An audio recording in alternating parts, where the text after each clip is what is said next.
पुढे. बोथरा गावठाणातील वीज यंत्रणेची दुरवस्था, महावितरणच्या दुर्लक्षामुळे नागरिक त्रस्त, वीजपुरवठा सुरळीत करण्याची मागणी.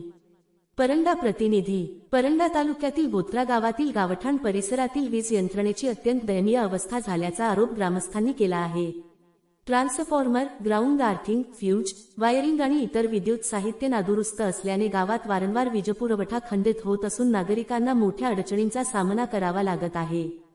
ग्रामस्थांच्या म्हणण्यानुसार गावठाणातील सिंगल फेज ट्रान्सफॉर्मर नादुरुस्त अवस्थेत असून त्याचे ग्राउंड आर्थिंग देखील योग्य स्थितीत नाही. अनेक ठिकाणी फ्यूज नसल्यामुळे वायर जळालेल्या अवस्थेत आहेत.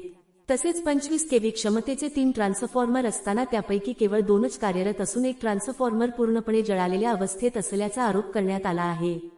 याशिवाय ट्रान्सफॉर्मरवरील वायरिंग, लग्ज आणि इतर साहित्य तुटलेले व जळालेले असून त्यामुळे कोणत्याही क्षणी मोठा अपघात होण्याची भीती नागरिकांनी व्यक्त केली आहे. ट्रान्सफॉर्मरच्या परिसरात मोठ्या प्रमाणात गवत वाढले असून त्याची साफसफाईही करण्यात आलेली नसल्याने पावसाळ्यात आग किंवा इतर दुर्घटना घडण्याचा धोका निर्माण झाला आहे. ग्रामस्थांनी वारंवार तक्रारी करूनही परंडा महावितरण कंपनीचे अधिकारी या गंभीर समस्येकडे दुर्लक्ष करत असल्याचा आरोप केला आहे. पावसाळा सुरू झाल्यापासून गावात वारंवार वीजपुरवठा खंडित होत असून लाईटचा लपंडाव सुरू असल्याने घरगुती ग्राहक, विद्यार्थी, शेतकरी आणि लघु उद्योजक यांचे मोठे नुकसान होत आहे.